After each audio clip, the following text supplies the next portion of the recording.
Eh bien, je m'appelle Daniel Bolduc. Bonsoir. Je vais faire une petite présentation de Daniel Kemp. Je pense que la plupart de vous vous ne le connaissez pas, mais quand même. D'une fois à l'autre, vous allez en savoir un peu plus. Alors, Daniel Kemp, c'est d'abord le précurseur de ce que l'on appelle l'homme nouveau. C'est aussi, en termes statistiques, assez impressionnant, de 200 conférences depuis 3 ans, de toutes sortes de sujets. C'est aussi l'auteur d'un livre intitulé La différence, qui traite de l'homme ancien, l'homme transitif et l'homme nouveau. C'est aussi celui qui fait entendre différents points de vue, tellement différents justement, sur des différents sujets que la plupart sont surpris d'une part et par la suite ravis d'avoir entendu ces nouveaux points de vue. Alors Daniel Kemp, c'est aussi en résumé de l'inédit et encore de l'inédit. Pourquoi ce sujet de ce soir? C'est encore de répondre à de nombreuses questions qui viennent de l'extérieur la plupart du temps et aussi des gens qui fréquentent le centre régulièrement. C'est une réponse à l'urgence de beaucoup de personnes qui ne savent trouver des réponses satisfaisantes dans le cadre dit normal de l'extérieur. On ne peut plus répondre. Bref, allons au vif du sujet. Comment reconnaître un enfant nouveau? Accueillons Daniel Kemp.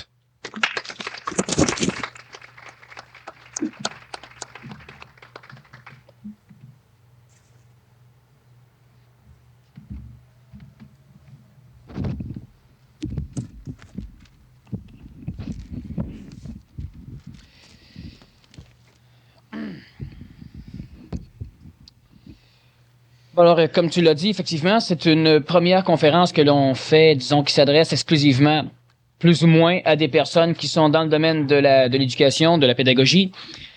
On s'est adressé aux garderies parce que c'est sans doute là que débute l'éducation scolaire.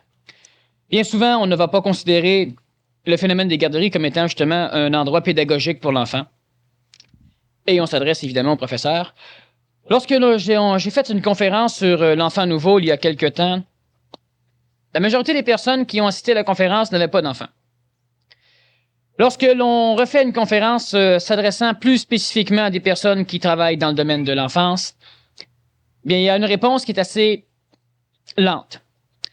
Ça fait plusieurs fois que l'on s'adresse à des personnes qui travaillent dans la pédagogie, dans l'éducation, et presque continuellement, on se rend compte que les pédagogues, et quand j'emploie le mot pédagogue, comprenons immédiatement les techniciens, techniciennes en garderie, les professeurs, les directeurs d'école, les psychopédagogues, les spécialistes en enfance inadaptée, surdoués, enfin, tous ceux qui s'occupent. Et évidemment, on pourrait même parler des parents lorsqu'on parle des pédagogues. Donc, les pédagogues, souvent, ce qui va arriver, c'est qu'ils ont il y a une démarche qui est extrêmement essentielle à comprendre, c'est que pour éduquer un enfant, on doit éduquer l'éducateur. Et si l'éducateur est capable de s'auto-éduquer, bien évidemment, il devient un très bel éducateur pour l'enfant. Et normalement, les pédagogues ont une difficulté majeure. Je ne vise pas personne, mais c'est un fait dans la majorité des cas, que le pédagogue, normalement, va apprendre une certaine structure de pédagogie et il aura une difficulté majeure à l'adapter ou à la transformer ou à la déformer complètement si à un moment donné, cette structure de pédagogie ne s'adapte pas à des enfants. Souvent, on va déformer l'enfant pour l'adapter à la structure pédagogique, alors que normalement, on devrait avoir des structures qui sont malléables de façon à ce qu'elles s'adaptent aux enfants. Ceux qui viennent pour la première fois, c'est peut-être bon d'expliquer un peu ce qu'est le centre de l'universalité et qu'est-ce que vient faire le phénomène de l'enfant nouveau, de l'homme nouveau et de l'homme ancien. Premièrement, évidemment, il y a un décor ici qui est un décor qui permet de faire certaines choses au niveau des conférences, c'est-à-dire que c'est peut-être plus agréable qu'un sous-sol d'église ou qu'un gymnase d'école. Ce qu'il faut comprendre, c'est il y a des peintures ici qui représentent des choses. Certaines personnes peuvent penser que le phénomène de l'enfant nouveau est un phénomène spirituel. Ce n'est pas un phénomène spirituel, c'est un phénomène psychologique. C'est un phénomène socio-psychologique. C'est un phénomène socio-psycho-mutatif. Alors, juste pour expliquer un peu les choses, ce que représentent ces peintures ici, pour les personnes, peut-être pour sécuriser un peu les gens, ce sont simplement des hommages que le fondateur du centre a voulu faire à ceux qui avaient transformé l'humanité au cours des temps. Alors, on a Moïse qui est là-bas, qui est le père des religions monothéistes. Ceux qui connaissent un peu l'histoire savent qu'à un moment donné, Moïse a fusionné les religions polythéistes de l'époque pour en faire la première religion monothéiste. On a Pythagore qui est le père de la mathématique moderne. Alors, en tant que pédagogue, on connaît un peu. On a le Nazaréen qui est le personnage qui a créé la plus grande religion sur la planète. J'avoue qu'on l'a aidé un peu. Michel de Nostradamus, qui est celui qui a le plus perturbé la conscience de notre époque ou la conscience des gens par ses centuries, ses prophéties. Est-ce qu'elles vont se réaliser? On ne le sait pas, mais je suis certaine, c'est que les gens en parlent. On a le comte de Saint-Germain, qui est celui qui a inventé la majorité de tout ce que les dames et les femmes se servent comme maquillage, comprenant les teintures pour cheveux, les ongles, les faux cils, etc. Et il a donc, évidemment, créé l'une des plus grandes industries sur la planète, ainsi que la majorité du décorum, disons, de la gente féminine, et de plus en plus masculine. On a Paracelse, qui est le père de la chimie moderne. À l'époque, il était un alchimiste, mais c'est un des premiers qui a commencé, disons, à cartésianiser le phénomène de l'alchimie. On a Platon, le père de la philosophie, de la morale. On a Salomon, l'un des plus grands rois que la Terre a porté. Et on a Hermès Trismégis, le père de la médecine moderne. Après ce petit retour dans les temps passés, on va parler de l'enfant nouveau et de l'enfant ancien. Faut premièrement comprendre que la terminologie enfant nouveau est une terminologie de concept, c'est-à-dire que ce sont des mots qui servent à communiquer des idées. Alors, on ne doit jamais se servir du terme enfant nouveau ou enfant ancien dans un système pédagogique. C'est-à-dire qu'on ne doit pas cataloguer un enfant. Bon, toi, t'es un enfant nouveau. Toi, t'es un enfant ancien. Parce que l'enfant est assez rapidement chez l'enfant ancien, comme chez l'enfant transitif, comme chez l'homme ancien et l'homme transitif. Quand je parle d'homme, on parle de femme. Ça devient rapidement une marque de snobisme de l'évolution, un snobisme de l'orgueil, un snobisme spirituel, un snobisme de surhomme. Étant donné que la majorité du système est un système compétitif, alors évidemment, lorsqu'on parle d'enfant nouveau, c'est plaisant, et lorsqu'on parle d'enfant ancien, c'est peut-être un peu moins plaisant. Il y a beaucoup de parents qui souvent viennent me voir parce qu'ils veulent savoir si leur enfant est un enfant nouveau. Et j'ai dit souvent que si c'est un enfant nouveau, pauvre toi. Si c'est un enfant ancien, la vie est belle. Mais les parents, évidemment, s'enorgueillissent d'avoir des enfants nouveaux. L'enfant nouveau, ce n'est pas une qualité, c'est un état de choses. L'enfant ancien, ce n'est pas un défaut, c'est un état de choses. Comme l'homme nouveau, comme l'homme ancien. Pourrais-tu parler justement de cet état de choses?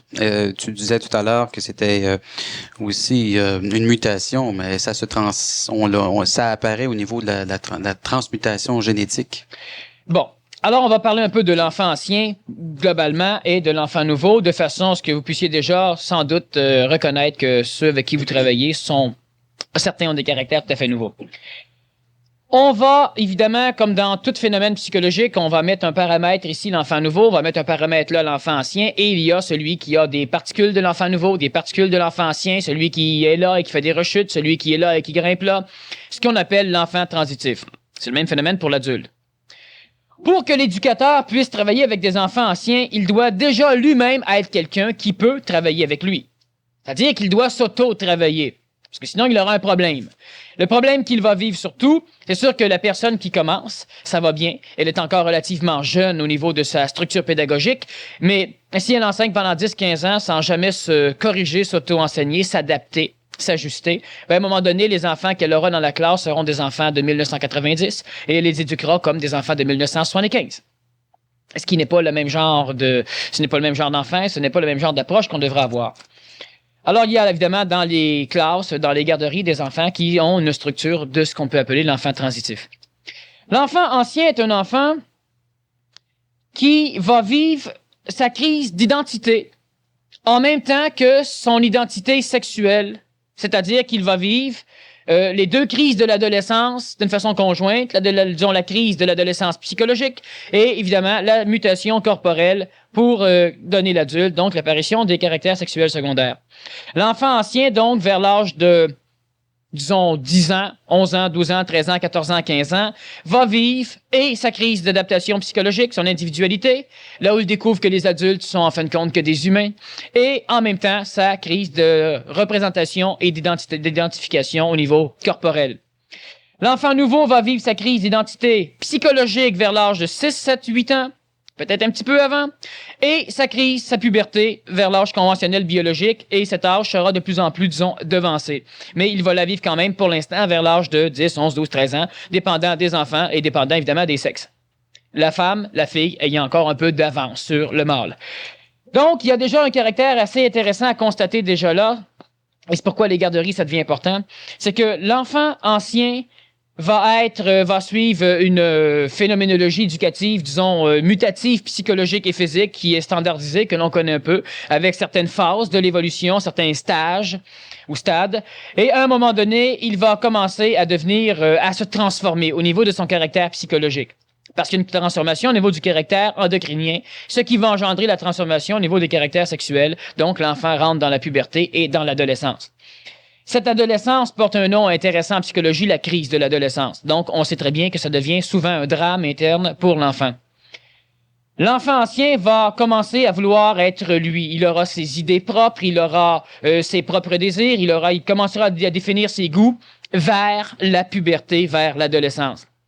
L'enfant nouveau, lui, vers l'âge de 6 ans, ça peut commencer à 5 ans, à 4 ans, vers l'âge de, disons, 6, 7, 8 ans, va déjà commencer à vouloir être autonome.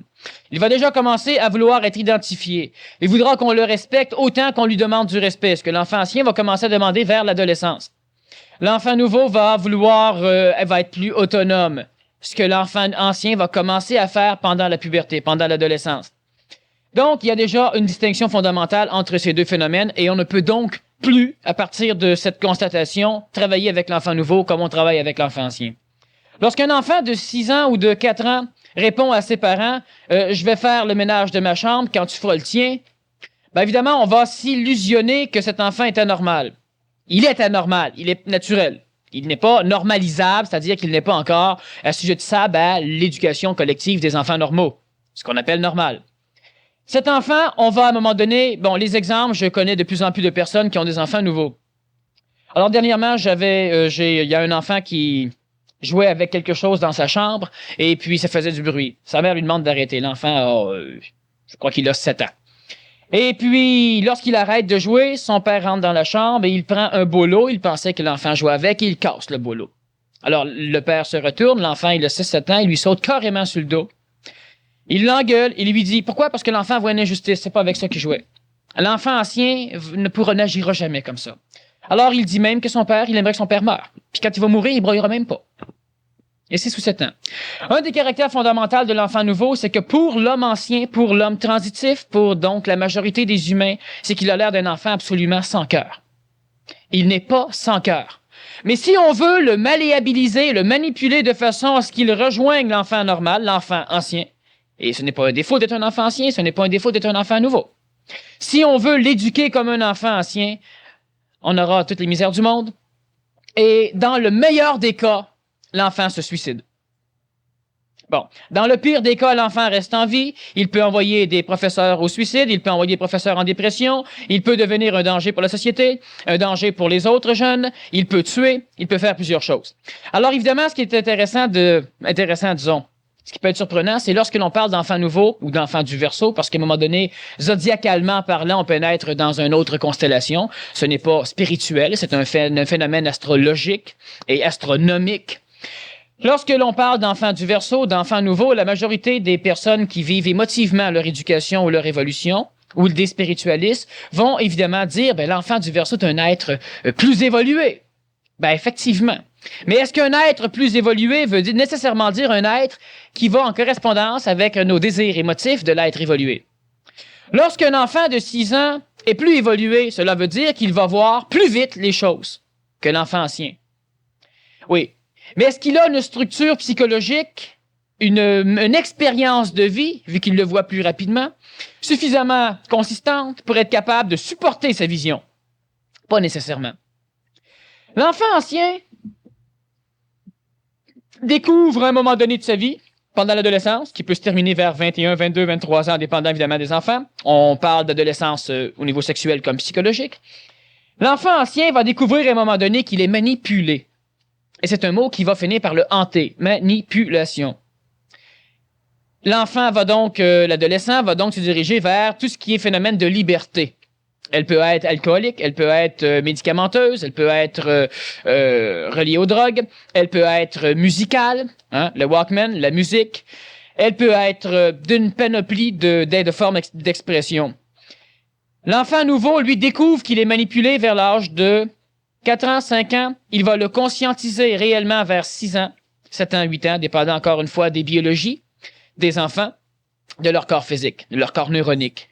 Lorsqu'un enfant découvre qu'il est manipulé, alors il voudra évidemment mettre fin à cette manipulation.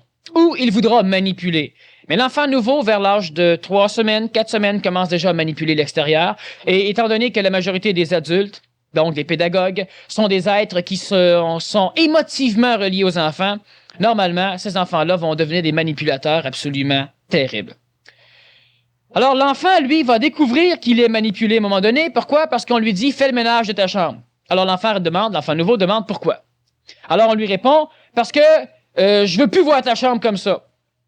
Mais l'enfant nouveau comprend immédiatement que c'est elle, la personne, qui ne veut pas voir la chambre comme ça. Alors, logiquement, intelligemment, elle n'a qu'à faire le ménage. L'enfant ancien, lui, va réagir si on le menace. L'enfant nouveau va réagir aussi si on le menace. L'enfant ancien va se plier sous la menace. L'enfant nouveau va se révolter sous la menace. L'enfant ancien va réagir à ceci. Oui, mais ça ferait plaisir à maman, ça ferait plaisir au professeur, ça ferait plaisir à la gardienne. L'enfant nouveau, lui, sait très bien que le bonheur d'un humain doit être dans les mains de l'humain. Ça te ferait plaisir? Ça me regarde pas. Alors, on va penser que l'enfant nouveau est sans cœur. L'enfant nouveau est capable de comprendre l'écologie des choses si on daigne bien lui expliquer. L'enfant ancien ne pourra peut-être pas la comprendre. Il pourra peut-être aussi, ça dépend de l'éducation qu'il aura. L'enfant nouveau va faire le ménage de sa chambre s'il en comprend l'intelligence. Sinon, comptez pas sur lui. Même s'il a 6 ans ou 5 ans ou 4 ans. L'enfant nouveau va faire le ménage de sa chambre s'il a un maudit gâteau en retour. C'est-à-dire que il va se rendre compte qu'il peut manipuler les pédagogues en leur donnant certaines carottes, en faisant comme s'il était le bon enfant, et ça beaucoup plus précocement que l'enfant ancien. On sait que l'enfant ancien a aussi une tendance à manipuler l'adulte.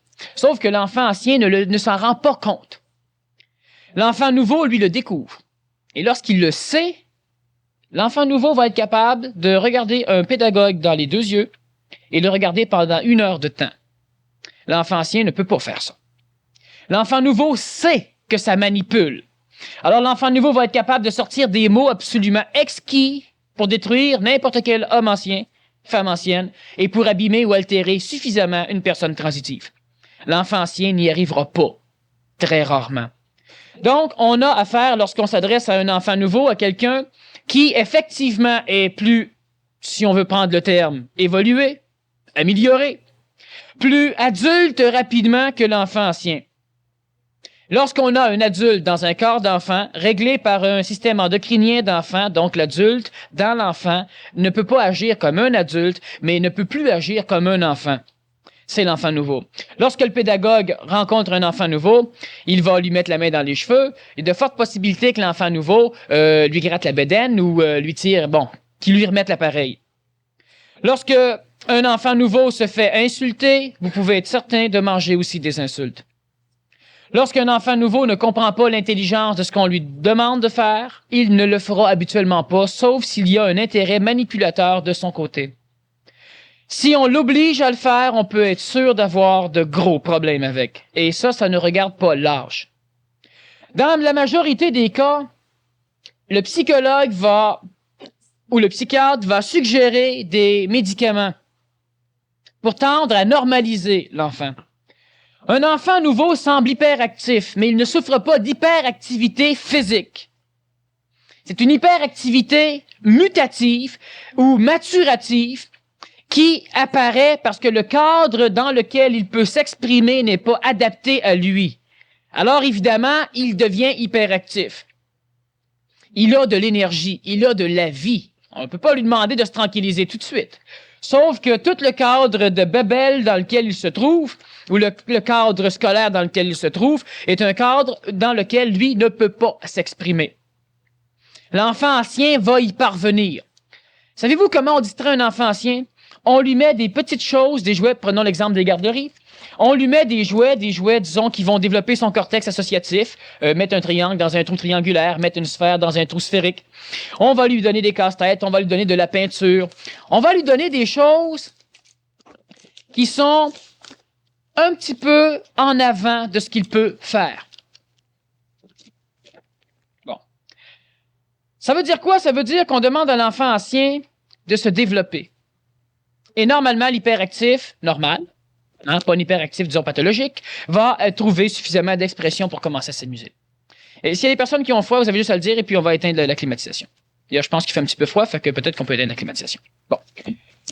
Une chose intéressante chez l'enfant nouveau, c'est que s'il y a froid, il le dit. S'il y a chaud, il le dit. Et il faudrait aussi que les humains agissent comme ça. Ils vont pas travailler avec les enfants, c'est plus intéressant. Bon. L'enfant nouveau, lui, n'est pas normal. C'est-à-dire qu'il se fout d'être normal, d'être comme tout le monde. Alors, ce qui fait que lui, s'il a quelque chose, il va le dire. La personne qui, donc, donne un système, disons, de pédagogie à un enfant ancien va donner des jouets, des choses qui obligent l'enfant à surmonter. Alors, ça devient une espèce de phénomène intéressant pour l'enfant où il découvre, il découvre ses mains, il découvre qu'il peut prendre. À un moment donné, il découvre qu'il peut associer, il découvre qu'il peut construire un petit casse-tête, il découvre qu'il peut dessiner. Bon, évidemment, sa vision psychologique de la réalité n'est pas la même, ce qui fait que lorsqu'il voit un paysage, il le transcrit d'une façon, disons, atroce pour l'adulte, mais lui, il trouve que c'est pareil. Et on demande à l'enfant ancien de devancer. Donc, on lui donne des petites choses à aller chercher. On prend un enfant nouveau, qui évidemment est en avance à ce niveau-là sur l'enfant ancien, et on lui donne le même cadre. Il va être absolument hyperactif. Lui donner des médicaments, c'est forcé, ça serait un peu comme si on voulait tuer quelque chose de bien, parce que ce quelque chose de bien cadre mal dans la structure qu'on a établie. Cadrant mal, elle nous fait du mal et on détruit ce qui... Et justement, ce cadre-là, on l'associe souvent à la standardisation de l'éducation. On standardise à peu près tout, à peu près à tous les niveaux. On essaie de mesurer des choses, puis de l'appliquer à tout être. Alors que l'individu nouveau ne peut plus fonctionner dans un cadre comme ça. Bon, ça, c'est un point relativement intéressant qu'on doit de toute façon aborder. Premièrement, c'est sûr qu'on a une standardisation de la pédagogie et on va dire, c'est normal, on n'a quand même pas le temps de s'occuper de chacun des enfants en particulier. Alors, imaginez-vous le drame. Si déjà on dit que c'est normal parce qu'on n'a pas le temps de s'occuper de chaque enfant en particulier, bien évidemment, au niveau social, on crée de gros problèmes. Parce qu'on engendre déjà des adultes qui seront d'une façon hyper collective et qui auront toujours besoin d'une standardisation sociale pour pouvoir fonctionner. Parce qu'ils ne seront jamais capables de se prendre en main parce que jamais on n'aura pris le temps de leur dire qu'ils pourraient le faire. Mais évidemment, on va dire, oui, mais j'ai une classe de 20 élèves, je ne peux pas. Vous savez que le meilleur chef d'armée, le meilleur général, le meilleur, que ce soit Churchill, que ce soit Eisenhower, que ce soit ceux qu'on a déjà connus à un moment donné, leur faculté était de traverser une troupe de 3000 hommes, de juste la traverser en avant et de s'en aller. Et chacun des 3000 hommes était convaincu que pendant 1/1000 de seconde, le général les avait regardés personnellement. On a une classe de 20 élèves, mais dans une journée où on a une garderie avec, je ne sais pas moi, 7 ou 8 enfants peut-être par technicien, j'ai aucune idée. Mais combien de temps est-ce qu'on peut réellement se dire qu'effectivement il y a eu pendant cette journée ou pendant cette classe un laps de temps suffisamment long où le pédagogue a pris le temps d'avoir une communication parfaite avec l'enfant? On s'illusionne toujours que c'est 1 heure ou 2 que l'enfant a besoin. Ça dépend de la qualité de la communication. Ce qu'il faut comprendre, c'est que l'homme est un être qui est quand même relativement grégaire, donc il vit en troupeau. On appelle ça une société parce qu'on est trop orgueilleux, mais c'est le même phénomène. Bon, et ça, les sociétés de l'homme ancien sont construites de façon à ce que l'enfant, au niveau de sa pédagogie, ait continuellement toujours besoin du reste, de l'ensemble. Ce besoin, on va l'instruire en lui disant qu'il doit respecter, il doit avoir du respect. Mais évidemment, ce respect doit être mérité. Et dans la tête de l'enfant ancien, le respect, il va le donner s'il a des punitions. Dans la tête de l'enfant nouveau, le respect, il va le donner s'il y a respect à donner. Alors, on a des théorèmes, par exemple.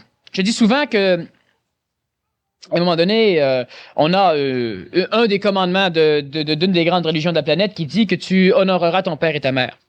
L'enfant ancien va dire pourquoi. Les parents anciens vont répondre parce que c'est comme ça, tu nous dois respect. L'enfant ancien, ben pendant un bout de temps, ça va pogner. L'enfant nouveau, lui, va carrément répondre. Si on lui dit tu dois honorer ton père et ta mère, l'enfant nouveau va répondre oui, s'ils sont honorables. Alors, évidemment, on rentre carrément, encore une fois, dans une autre structure de pédagogie. Le phénomène intéressant, c'est qu'on a les deux êtres en même temps dans les mêmes classes, dans les mêmes garderies. Standardiser, c'est une chose. Sauf que on ne doit pas standardiser. La vraie raison pourquoi on standardise, ce n'est pas que ça prendrait trop de temps de communiquer avec chacun des élèves. C'est faux. On a trop de matière à donner. Je pense que chaque éducateur, chaque professeur sait très bien que d'année en année, la matière est diluée. Parce que moi, ce que j'apprenais en secondaire 1, ils l'apprennent en secondaire 4. Ce que j'apprenais en 6e année, ils l'apprennent maintenant au secondaire, etc. Alors, je veux dire, je pense pas que... Maintenant, on va dire, justement, on a ce genre de raisons. Parce qu'il faut comprendre que l'éducateur, évidemment, est un être humain.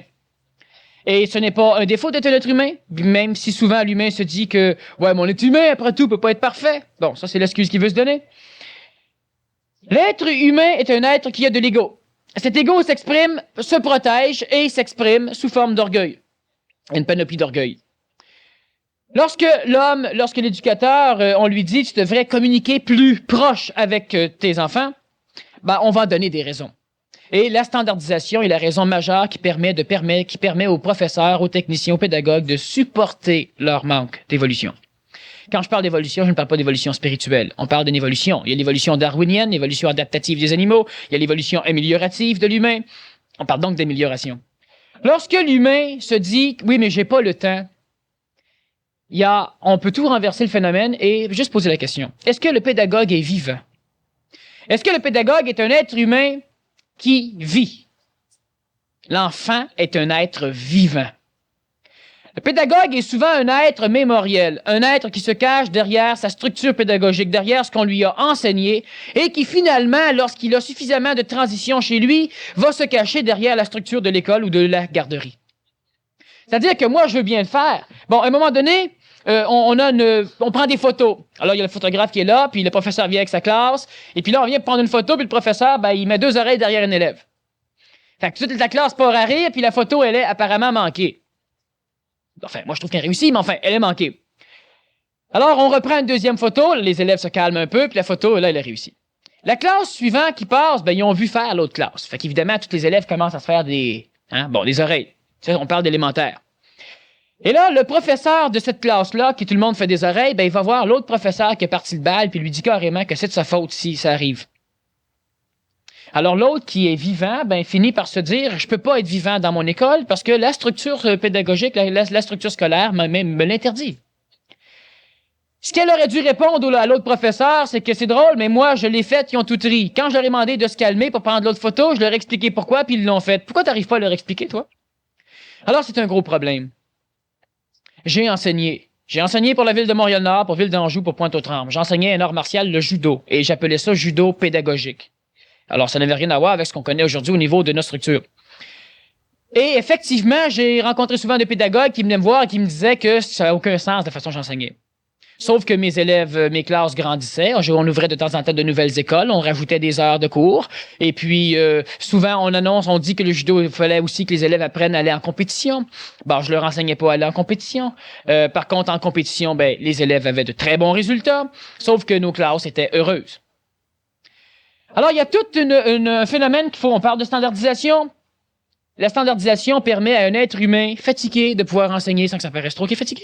Ça permet à un être humain déprimé de pouvoir enseigner sans que ça paraisse trop qu'il est déprimé. Ça permet à un être humain, disons, tanné, un être humain qui a des problèmes humains de pouvoir enseigner sans que ça paraisse. Et surtout, c'est que ça sécurise cet humain-là. Ben, évidemment, vu que ça paraît pas.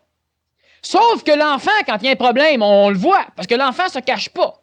Sauf, évidemment, si on le refoule continuellement, c'est-à-dire que là, chaque fois que l'enfant a un problème, un enfant qui vient vous voir un jour puis qui vous demande est-ce que Dieu existe. Imaginez-vous que la pédagogie n'a rien à voir avec la spiritualité. Sauf que ces phénomènes-là doivent être abordés en pédagogie. Et l'humain ne se donne pas l'autorisation parce que les parents ne donnent pas l'autorisation au pédagogue. Je suis mormon, alors je vais dire oui. Puis évidemment, là, c'est pas de la pédagogie, ça. Ça, c'est de la manipulation. Je suis chrétien, je suis témoin de Jéhovah, je suis Krishna. Alors évidemment, Ce n'est pas de la pédagogie. On doit s'arranger pour que l'enfant puisse suivre son cheminement. Mais souvent, le pédagogue, premièrement, la société lui donne un mandat. Un mandat relativement limité et qui est de plus en plus limité. Limité pourquoi? Parce qu'on le limite parce que dans la majorité du mandat, normalement, beaucoup d'éducateurs, de pédagogues n'arrivent pas à l'accomplir. Alors on le limite. En plus, les parents finissent par ne plus vouloir que certains mandats soient accomplis. Alors on le limite. Mais les parents n'accomplissent pas plus leur mandat. Alors, on a l'enfant ancien qui arrive à supporter ce phénomène, qui arrive à dire, bon, ben moi, je traverse pas la rue sans regarder. Alors, on demande à l'enfant ancien pourquoi? Ben parce que ma mère veut pas, parce que mon père veut pas, parce que le pédagogue veut pas, parce que je vais me faire chicaner. Et si on demande à l'enfant nouveau pourquoi tu regardes avant de traverser la rue, ben il va répondre, ben maudit niaiseux pas me faire frapper. Il y a une nuance majeure. Et vous allez de plus en plus rencontrer de ce genre d'enfants qui paraissent sans cœur, qui paraissent hyperactifs, qui paraissent individuels. On va faire une conférence de toute façon à un moment donné sur savoir éduquer un enfant nouveau. Et là, évidemment, il y aura plus de personnes impliquées dans la pédagogie, dans l'éducation. On va donc y aller, disons, d'une façon peut-être plus structurée au niveau de l'éducation. Mais la première chose à faire, c'est que ces enfants-là, on doit leur donner des raisons intelligentes. J'ai fait cette conférence dernièrement, conférence régulière, conférence du vendredi, et c'était un professeur qui m'interviewait. Première question, j'ai demandé au professeur, je lui ai dit, donne-moi une raison intelligente pour un enfant d'aller à l'école. Il a cherché. Il a ri. Et s'il peut donner un paquet de raisons qu'il a appris, mais je parle d'une raison intelligente. La raison intelligente qu'on va normalement donner, ça va être, ben oui, mais il faut que tu prépares ton avenir. L'enfant est un être vivant qui veut vivre l'instantanéité.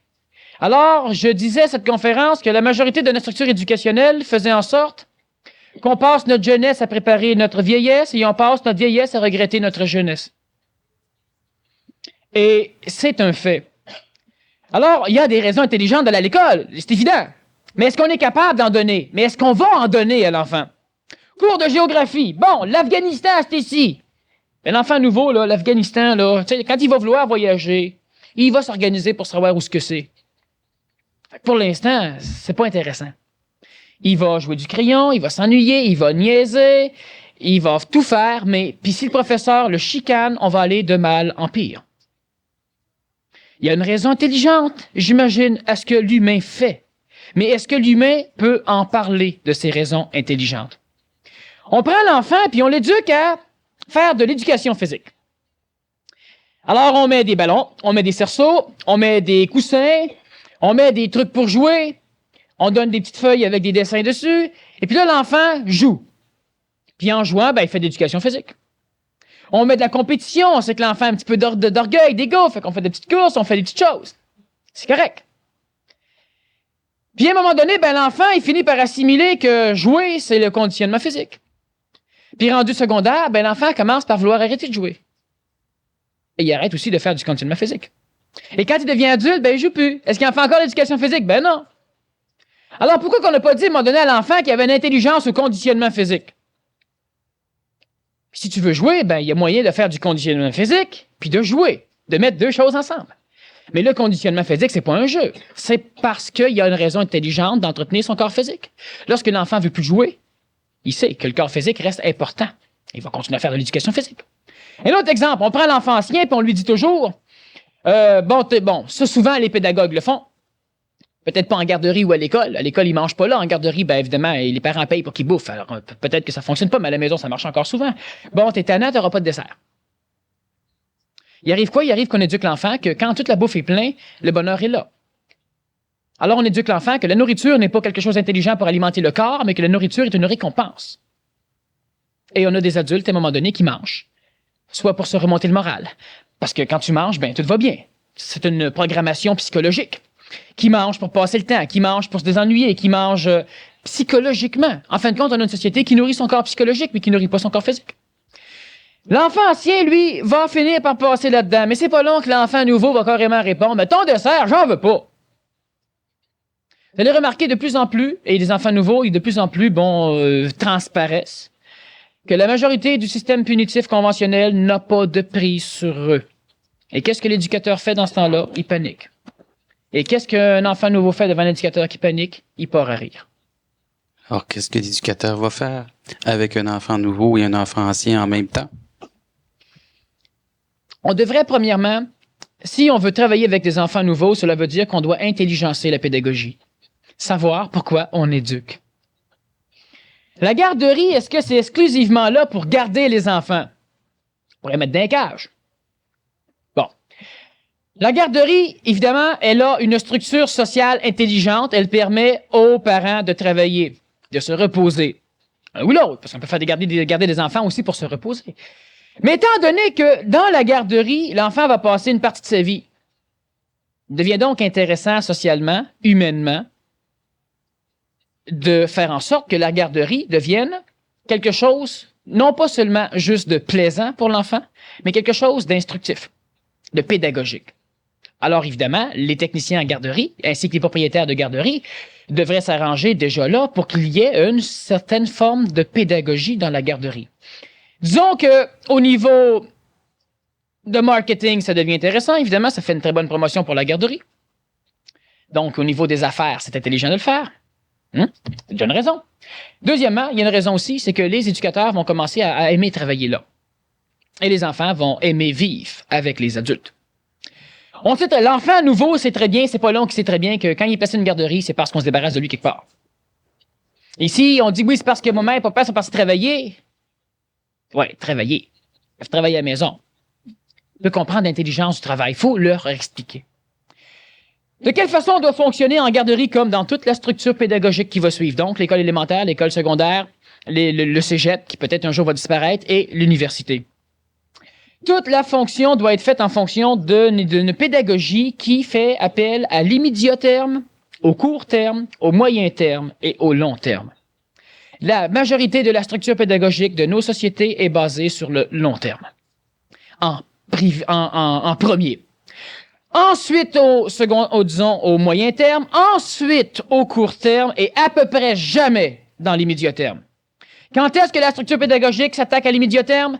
Quand l'enfant va voir un psychologue, un orienteur, un pédagogue spécialisé. Autrement dit, quand l'enfant n'arrive plus à vivre dans le court terme, c'est-à-dire quelque chose qui est quand même différé dans le temps, bien là, on dit que l'enfant a un problème et c'est là qu'on s'occupe de son immédiat terme.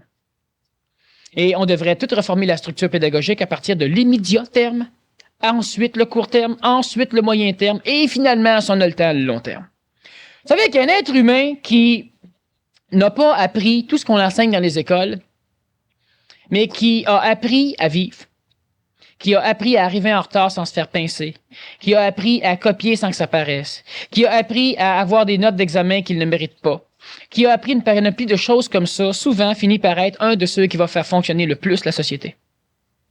Parce qu'à un moment donné, quand il trouvera intelligent de se trouver un job, il s'organisera pour aller se vendre. Il va compter des menteries, il va rentrer, il va être à la hauteur de ses menteries, puis il va fonctionner. Tandis que celui qui apprend tout, normalement l'enfant ancien va faire cela, il apprend tout au complet. Quand il sort, ben là maintenant, il faut qu'il réapprenne de quoi de neuf. C'est plus comment ça marche. Il n'a pas appris. On arrive quelque part pour lui dire « Ouais, j'ai pas besoin de ça ». Il n'a pas appris à répondre. Il n'a pas appris à pousser à des portes. Il n'a pas appris à s'habiller pour rentrer. Il n'a pas appris à un paquet de choses. L'immédiat terme, c'est ça. Alors on va dire « Oui, mais l'immédiat terme, c'est compliqué à instruire ». Non. Un enfant nouveau-né, il est déjà instruisable par l'immédiat terme. L'enfant a quelques mois et il pleure toujours. Chaque fois qu'il pleure, l'enfant manipule évidemment. Chaque fois qu'il pleure, le pédagogue, ça peut être le parent, se sent pris et va voir. Il peut être pris de deux façons. D'une façon émotive, ce qu'on appelle l'amour, et d'une façon, disons, orgueilleuse, t'es écœuré de l'entendre broyer. Et il réagit. Sauf que chaque fois qu'un enfant pleure et qu'on réagit, on instruit, on programme l'enfant à pleurer pour avoir une résultante de l'extérieur. On en fait un enfant broyeur. L'enfant nouveau va broyer en masse. J'ai un enfant qui a 5 ans, qui est assis dans la table de la cuisine et qui, à un moment donné, lâche un immense cri. Là, il entend la mère puis sa sœur qui arrive en courant, là. Les deux arrivent terrorisés en avant, puis il les regarde. C'est un bon cri, hein? Ben oui, là, il expérimentait encore. D'ailleurs, c'est lui qui a sauté sur le dos de son père. Il est rendu à 6-7 ans. C'est un enfant nouveau. Alors, on va dire, c'est quoi ça? C'est moindrement qu'on évolue dans une spiritualité un petit peu trop haute. hein, pas assez terrestrifié, pas assez groundé, ben on va penser qu'il est peut-être possédé. Un enfant c'est le mal incarné. Non, c'est l'intelligence incarnée. Puis de l'intelligence, ça ne peut plus fonctionner avec des « fais-le parce que ça me fait plaisir »,« fais-le parce qu'il faut le faire ». Oui, mais c'est pas normal de faire ça. Ça marche pas comme ça. Alors donc, on a l'immédiat terme et on a tout le reste au complet. Mais ça, on va revenir dans la conférence sur l'éducation. L'enfant nouveau lui-même, on va biologiquement ou génétiquement en parler un peu. Pourquoi? Parce qu'il faut bien comprendre que ce n'est pas une théorie.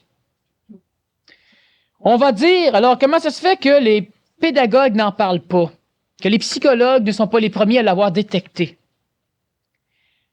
On étudie encore les animaux pour comprendre l'homme. On étudie encore l'enfant d'aujourd'hui à partir de ce qu'on a écrit sur l'enfant dans le passé. Et chaque fois qu'un pédagogue finit par dire « il y a quelque chose de neuf », on lui demande s'il y a au moins un doctorat. Commençons à en parler de ça. Dernièrement, j'ai regardé un article dans une revue qui est assez populaire au Québec, et c'était la psychiatrie, quelque chose dans le genre, n'arrive pas à comprendre ses enfants. Les enfants comment? Incassables, c'est en plein ça. Mais la psychiatrie ne peut pas comprendre les enfants incassables. Elle essaie de les comprendre à partir des enfants cassables. C'est quoi un enfant incassable? C'est en plein ça. Tu vas faire ça! Bûche! Coupe-moi les mains! Tape! Je ferai pas ça. Ils ne seront pas cassés. Et ces enfants-là, souvent, on a au Québec, on est dans la région planétaire où il y a le plus d'enfants nouveaux, c'est le Québec. Okay? C'est peut-être extrêmement frustrant pour les êtres médiocres du Québec. Bon, mais à un moment donné, c'est quelque part sur la planète qui se passe quelque chose, ben là, c'est le Québec. Bon. Et on a de plus en plus de suicides infantiles au Québec. On sait, dernièrement, il y a des sondages qui sont sortis que la deuxième cause de mortalité chez les enfants en bas de 15 ans était le suicide, et chez les enfants en bas de 21 ans était aussi le suicide, et que ça s'en allait vers ça allait devenir la première cause de mortalité chez nos enfants. Alors, évidemment, on va dire, pourquoi? Il y a un enfant de 9 ans qui se pend parce que sa mère lui coupe la télévision. C'est un enfant nouveau. L'enfant ancien est comme l'homme ancien. Il veut vivre même si on le torture parce qu'il a plus peur de la mort que de vivre les tortures qu'il connaît. L'enfant nouveau, lui, n'a pas peur de la mort. Alors, si la vie n'est pas adéquatement intéressante pour lui, alors il se suicide. L'enfant nouveau a une faculté d'intelligence différente de l'homme ancien et de l'enfant ancien. Quand je parle d'homme, je parle de femme. L'enfant nouveau, lui, où il a cette avance, c'est qu'il est capable de décortiquer la relation psychologique qu'il vit avec les autres. Ce que l'homme ancien ne fait pas normalement et ce que l'enfant ancien n'arrive pas à faire. Ça veut dire quoi? Ça veut dire qu'instantanément, lorsqu'il rencontre quelqu'un, il découvre ses cordes sensibles pour le manipuler. Et il découvre une panoplie de choses. Un jour, le professeur rentre tout souriant, puis l'enfant va lui dire « Bon, c'est encore chicané que son bonhomme. » Si la professeure l'entend dire, souvent, ce sont des femmes qui enseignent encore à l'élémentaire, la professeure, l'institutrice va lui dire « Ben voyons donc, qu'est-ce qui te fait dire ça?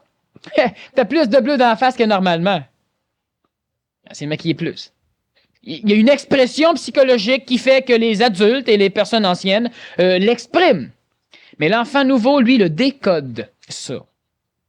Et il va être suffisamment instantané pour toujours répondre clairement. Ce qui, normalement, désarçonne complètement les pédagogues. Alors, on va continuellement essayer de travailler avec l'enfant nouveau, l'enfant incassable, dans un terme psychiatrique. Et on va dire pourquoi que moi, par exemple, Daniel Kem en parle le premier. Il faut comprendre une chose, c'est que si on n'a pas trop d'instructions dans un domaine et qu'on vit dans le domaine, on a plus de chances de comprendre le domaine tel qu'il est présentement. Tandis que si on arrive avec toute une structure qui devrait nous permettre de comprendre le domaine, de fortes chances qu'on n'arrive pas à comprendre le domaine. On va dire à l'enfant, normalement, un enfant, quand tu lui fais peur, tu peux le traumatiser, sa psychologie n'est pas assez forte pour supporter le trouble, disons, pour résister à la peur, à la contrainte et surtout à la culpabilité. Oui, normalement. L'enfant nouveau vit sa phase de maturation psychologique, l'adolescence psychologique, à 6, 7 ou 8 ans. Alors, il a suffisamment maintenant de substance pour résister à ces contraintes. Il ne peut donc pas être pédagogisé ou éduqué de la même façon que l'enfant ancien. Alors, on va essayer de culpabiliser l'enfant nouveau. Bon. Alors, la bonne femme, Quand je dis bonne femme, c'est une femme qui est bonne. Bon, vous comprenez les termes comme ils sont. La bonne femme, elle a son panier à linge sale et puis elle demande à son fils de 10 ans de descendre le linge sale à côté de la laveuse dans le sous-sol. L'enfant est en train de jouer avec quelque chose. Normalement, l'enfant nouveau, à l'âge de 10 ans, va jouer avec un ordinateur. Et il va jouer donc avec des choses. Et il va dire, ouais, pas de suite quand j'aurai fini. Évidemment, la mère sait très bien que quand il va avoir fini, il risque carrément d'oublier. Parce que pour lui, il n'y a pas d'intelligence. Enfin, il n'y a pas d'utilité écologique. Il n'est jamais expliqué que le linge, fallait qu'il soit lavé. Lui, il n'a pas besoin de laver le linge. Elle lave le linge. Fait qu'il se casse pas la tête. Alors, la mère va dire, bon, ben c'est ça. Après ça, si un jour j'ai des problèmes dans le dos, on saura sa faute de qui. Puis là, descend jusqu'en bas. L'enfant ancien peut être manipulé par ce genre d'éducation culpabilisatrice. L'enfant nouveau, c'est ça, casse-casse le dos. Ça regarde. Lui, il bougera pas.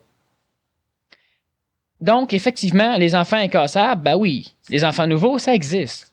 La science commence à en parler, mais elle ne peut pas l'expliquer parce qu'elle essaie toujours d'expliquer ces choses à partir des choses anciennes. Justement, un des caractères on lui donne souvent, c'est c'est un individualiste.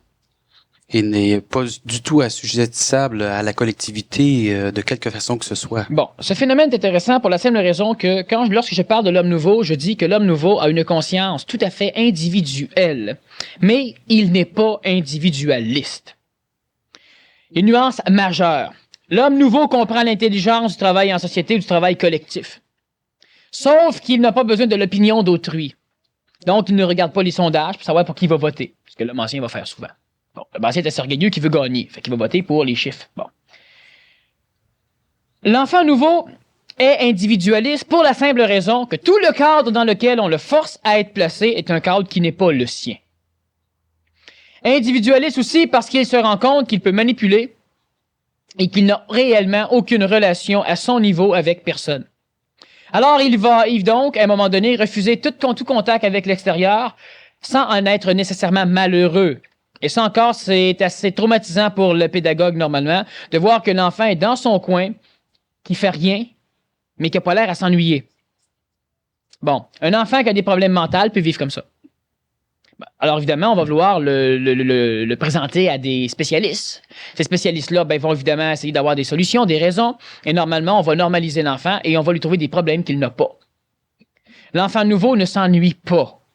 Évidemment, on a une nuance. C'est toujours que tout à l'heure, j'expliquais qu'on a aussi l'enfant transitif, qui peut donc avoir une partie nouvelle, une partie ancienne. L'enfant ancien s'ennuie. Pourquoi? Parce que l'enfant ancien, lui, apprend instantanément, immédiatement, il accepte facilement la pédagogie, qu'il assujettit à tout le monde. Alors, les parents sont partis 2 semaines de temps, l'enfant ancien s'ennuie. Pourquoi? Parce qu'il a appris que dans l'amour, il fallait souffrir. Donc, si t'aimes tes parents, c'est normal que tu t'ennuies. Fait qu'ennuie-toi. Lorsque les parents arrivent et que c'est un enfant nouveau, ils vont lui dire, puis t'es ennuyé. L'enfant nouveau va répondre non. Et les parents, encore une fois, vont avoir l'impression que leurs enfants ne les aiment pas. L'enfant nouveau vit d'un amour intelligent. L'enfant ancien vit de l'amour sélectif, psychologique, un amour souffrant comme l'homme ancien. Et les éducateurs, normalement, sont assujettis à cet amour sélectif. J'aime ça, j'aime pas ça. Bon, l'enfant nouveau, lui, il demande, t'aimes-tu ça? Ouais, t'aimes ça? Ouais. Bon. Ouais, mais y a quelque chose que t'aimes plus? Non. C'est l'amour intelligent. Ôte-moi ça, ça va, prends-les. Il va être capable de s'autogérer. Sauf que l'enfant nouveau est un enfant qui passe par les mêmes phases structurales de maturation de l'homme ancien. Sauf qu'il va devancer ces phases d'expression. Donc, l'enfant nouveau va être exactement comme un enfant ancien à la naissance. Biologiquement, non. Et ça, on va en reparler un petit peu. Mais biologiquement, non. Il va évoluer plus rapidement, mais il va quand même passer par toutes les phases. Un enfant nouveau peut pleurer, comme un enfant ancien. Un enfant nouveau va vivre le même genre de problématiques psychologiques. Un enfant nouveau va développer un plan mental plus rapidement, mais il aura des phases normales. Un enfant nouveau peut devenir agressif, peut devenir tout ce que l'homme ancien fait, mais il le fera mieux. Si un enfant nouveau devient un tueur, il va être dur à trouver. Si un enfant nouveau vend de la drogue, il va en vendre de la drogue. Si un enfant ancien devient un tueur, notre système de limier d'aujourd'hui pourra peut-être facilement l'annihiler. Un enfant nouveau va devenir autre chose. Donc, l'enfant nouveau va faire tout ce que l'être humain fait, mais il va le faire mieux. D'où l'importance d'une éducation très, très, très basique, rapidement. L'enfant nouveau, donc, va vivre la même phénoménologie évolutive, améliorative, que l'enfant ancien, mais il aura des phases plus rapides sur certains plans. Donc, il faut comprendre que l'enfant nouveau, si on l'instruit au plus vite à quelque chose qui devrait servir de base dans n'importe quel système pédagogique, si on l'instruit au plus rapidement, au plus sacrant, dans le terme québécois, de l'intelligence d'un cadre écologique et de l'absolue réalité d'existence d'un cadre écologique, l'enfant nouveau va comprendre cette mécanicité. Et la majorité des adultes ne la comprennent déjà pas. Qu'est-ce que c'est qu'un cadre écologique? Ben, si vous retournez travailler et vous commencez déjà à enligner un cadre écologique dans la structure où vous travaillez, et si vous commencez déjà à instruire les enfants de l'intelligence d'un cadre écologique, vous allez être capable de récupérer tous les enfants anciens et vous allez évidemment accoler à vous tous les enfants nouveaux et tous les enfants transitifs. Qu'est-ce que c'est qu'un cadre écologique? Ben, l'enfant, il se lève à un moment donné, il prend un pot de gouache bleue, puis ça, il tente de mettre ça à terre, il met ça à terre. Et là, le pédagogue, t'en beau maudit, là, il se met à crier, et puis là, il engueule un peu. Ça se fait pas, ça, on fait pas ça, ça, regarde ça, là, bon. Chez l'enfant ancien, ça peut marcher. Chez l'enfant nouveau, non. Parce qu'à un moment donné, il étudie. Et ça, c'est une chose extrêmement intéressante de constater. Un autre traumatisme pour le pédagogue, c'est que l'enfant nouveau étudie les autres. C'est assez traumatisant. L'enfant nouveau va, à l'élémentaire, étudier les professeurs comme ses collègues, les autres élèves. En classe pré-maternelle, en classe maternelle, en garderie, le même phénomène va transparaître assez rapidement. Qu'est-ce que j'entends par étudier? C'est que vous êtes en train de faire quelque chose, puis il vous regarde. Vous mangez, il vous regarde. Vous n'échappez, il vous regarde, puis il rit. Mais lui ne le fait pas comme un enfant ancien. Et lui, il est en train d'analyser. Il est en train d'étudier le professeur, le pédagogue. L'enfant ancien va regarder, va rire, mais ça n'aura pas la même portée psychologique chez lui. L'enfant ancien ne se servira pas de ces quelques observations pour vous manipuler. L'enfant nouveau est en train de vous décoder comme un ordinateur le ferait. Et ça traumatise assez bien les pédagogues qui, normalement, vont vouloir distraire l'enfant ou vont carrément le punir ou vont tout faire, vont se virer de bord, vont changer. Lui, il sait qu'est-ce qui vient de se passer dans la psychologie du pédagogue. Et il saura s'en servir si, à un moment donné, la relation entre le pédagogue et l'enfant n'est pas convenable pour l'enfant. Il saura s'en servir. Donc, il analyse. Le cadre écologique pour l'enfant, ben, c'est évident que si on intelligencie la pédagogie au niveau de l'enfant nouveau, et ça, il faut bien faire attention, quel que soit l'âge. Alors, on ne peut pas dire à 3 ans, ils comprennent. Non, non. On voit et on s'ajuste et on s'adapte à un enfant. Intelligencier le cadre pédagogique, cela veut simplement dire que l'enfant doit comprendre qu'il est dans un monde où nécessairement ce qu'il va faire va laisser une trace à l'extérieur et que ce qu'il pourra faire sera paramétré par tout ce que l'extérieur fait. C'est ça, un cadre écologique, un écosystème. La terminologie qu'on va employer pour l'enfant dépend du pédagogue et de l'enfant. Mais c'est sine qua non que l'enfant nouveau, pour qu'on commence à avoir de la facilité avec, commence à aimer ça travailler avec les enfants, c'est sine qua non, donc c'est essentiel que cet enfant-là comprenne que mettre de l'eau à terre, ce n'est pas écologique. Pourquoi? Pour la scène, pas parce que c'est laid, pas parce que les autres vont le faire, pas parce que l'enfant nouveau n'est pas collectif. Les autres vont le faire, ben c'est qu'ils le fassent. Là, tout le monde est en rang sauf toi. Non, l'enfant nouveau n'est pas collectif. Il y a une raison d'être en rang. Il ne posera pas toujours la question parce que s'il n'y a jamais de réponse du pédagogue, il ne posera pas de questions. Mais s'il y a des réponses, il va en poser des questions. Et c'est là que ça crée un autre traumatisme, c'est que les questions qu'il va poser devront obligatoirement obliger le pédagogue à se reformer. Alors, ça devient compliqué, assez qu'on pourrait dire, pourquoi c'est inventé, ça? Les enfants nouveaux. Ça n'a pas été inventé, c'est un phénomène qui est génétique. Il y a de cela très longtemps, n'est-ce pas, on avait des bonhommes qui traînaient les bonnes femmes par les cheveux pour faire des enfants. Il n'y a pas de skidoo, fait qu'il traînait la sauvage, traîne sauvage, bon. Maintenant, lorsque le mâle et la femelle s'accouplent, génétiquement, le code génétique du mâle et de la femelle sont mélangés. Et les caractères dominants des deux vont s'automêler. Et les caractères récessifs, s'ils sont similaires, peuvent se transformer en caractères dominants et ça va donner un enfant. Un enfant qui, génétiquement, est un processus amélioratif du père et de la mère. C'est normal. C'est comme ça que ça marche, l'évolution, surtout. Donc, si on crée un enfant, on a normalement un enfant qui va être quelque peu supérieur aux adultes. C'est ce qui a permis à notre évolution sociale, théologique, morale, scientifique, de pouvoir être transmise à travers des biologies qui étaient de plus en plus capables de supporter ces choses-là. Sauf que la majorité de toute éducation, enfin, la transmission de ces choses est faite par le milieu, par le système pédagogique. Mais évidemment, il faut comprendre que si un véhicule, un réceptacle biologique n'est pas apte à recevoir ce que le milieu veut lui transmettre, ça ne fonctionnera pas. Alors, on va finir par avoir, évidemment, des personnes qui vont faire partie d'une classe plutôt basse au niveau social et d'une classe plutôt haute. À un moment donné, on a eu la farce du système allégé, régulier et enrichi. Bon, enfin. Alors, ce qu'il faut comprendre donc, c'est qu'aujourd'hui, les adultes, évidemment, les corps physiques, vous savez qu'on a des corps physiques beaucoup plus raffinés que nos ancêtres de v'là 800 ans, ou de même 2000 ans, ou de v'là 30 000 ans. Nos corps se raffinent. Se raffinant, pourquoi? Parce que génétiquement, l'amélioration est transmissible par la génétique. Les enfants qui naissent ont une biologie qui est différente. On va y revenir un peu lors de la deuxième partie de la conférence, et de toute façon, je vous invite à poser des questions, et quelles que soient les questions sur ce phénomène, il faudra qu'on en parle. On a juste 1 heure pour en parler, 1 heure pour répondre aux questions. C'est sûr que c'est un peu court pour parler des enfants. Il faut comprendre que l'enfant ancien et l'enfant nouveau sont biologiquement différents, surtout au niveau endocrinien et au niveau neuronique. Il y en a un qui a besoin de comprendre les choses et l'autre n'a pas besoin de les comprendre. L'enfant ancien va se contenter de l'éducation standard, l'enfant nouveau devra comprendre. Le cadre écologique, ça veut simplement dire que l'enfant nouveau, on doit lui expliquer pourquoi pas mettre dos à terre. Il faudra que le pédagogue trouve une raison intelligente. Et ça demande au pédagogue un travail. Mais à un moment donné, le pédagogue finit par changer sa vie aussi parce qu'il se rend compte que la vie est vivante aussi. C'est ça qui est intéressant dans le phénomène. C'est pas de spiritualité que je vous parle là. C'est un phénomène psychologique. C'est psychologique, c'est humain et c'est évidemment très enrichissant pour les deux parties, et l'enfant et le pédagogue. Pourquoi je ne dois pas crier en classe? Pourquoi je dois lever la main? Bon, pourquoi je dois apprendre telle chose? Pourquoi on se met en rang? Pourquoi il y a ceci? Pourquoi il y a cela? Pourquoi je ne peux pas coucher ici à soir? Pourquoi? C'est la relation clé de l'enfant nouveau. C'est aussi la relation clé de l'enfant ancien si on le laisse suffisamment libre.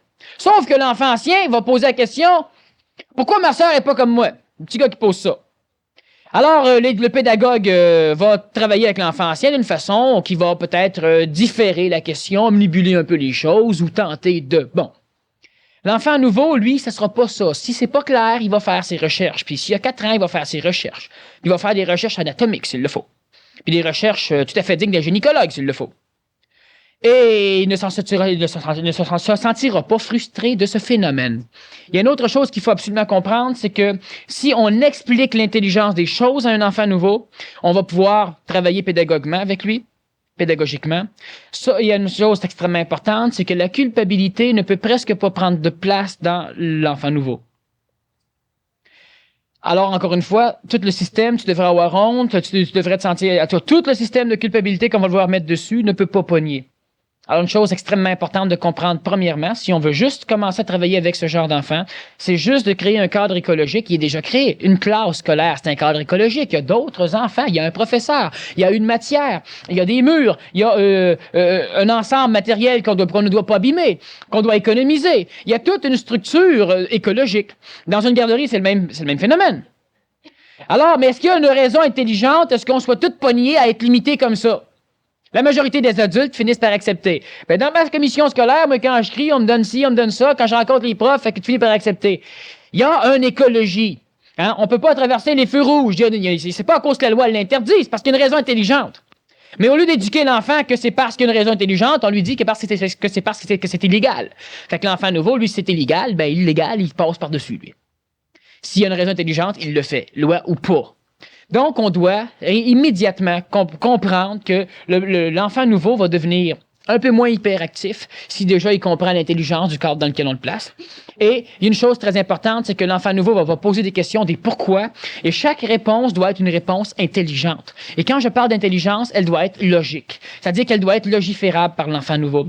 C'est-à-dire qu'il doit être capable de prouver que ça s'additionne avec les choses qu'il a vues jusqu'à date. L'enfant ancien finit par être extrêmement perturbé parce qu'à un moment donné, il y a tellement de choses qu'on amène chez lui qu'il n'arrive plus à comprendre le phénomène. Tu sais, tu dois aimer tout le monde. À un moment donné, on va lui dire, aime les autres comme tu t'aimes toi-même. Bon. Puis à un moment donné, ben, on lui dit qu'il faut pas qu'il se mette tout nu devant tout le monde. Donc, il faut qu'il apprenne à pas s'aimer lui-même. Alors, évidemment, aimer les autres comme je m'aime soi-même. Bon, ben, à un moment donné, on va lui dire, tu dois aimer tes ennemis. Bon, il renverse de l'eau à terre, le professeur vient gueuler. Il comprend plus non plus le phénomène. Il y a toute une panoplie de choses, à un moment donné, qui crée l'homme ancien, qui crée l'homme transitif, qui est un paquet de luttes entre tout ce qu'il a appris. L'enfant nouveau, lui, ne laissera jamais ça pénétrer chez lui. Si on donne une raison intelligente à une chose, une raison spirituelle à une autre, on commence à avoir des problèmes. Une raison émotive, ça marchera plus. Une autre raison intelligente qui contredit la première, il va vous le faire savoir tout de suite. Alors, si on est vivant, ben on va dire, ouais, c'est vrai, ouais. Puis on va jaser avec lui, on va travailler avec lui, puis on va trouver d'autres choses. Si on n'est pas vivant, on va dire, non, c'est parce que tu comprends pas. Mais l'enfant nouveau est pas hyperactif. Il va s'asseoir à côté, puis il va être prêt à passer la nuit complète à vouloir comprendre. Et parce qu'on n'a pas le temps, parce qu'on ne met pas l'énergie, parce que souvent on en a peur, ben évidemment, il devient hyperactif. Tu sais, il n'y a pas des verres dans le derrière, il y en a dans la tête, qui grouille en maudit. On fait une entracte, une petite pause de 15-20 minutes. Si vous avez des questions, il y a des papiers de l'autre côté, vous les écrivez dessus. Gênez-vous pas. Et si vous avez des commentaires, gênez-vous pas non plus. Merci beaucoup, Daniel.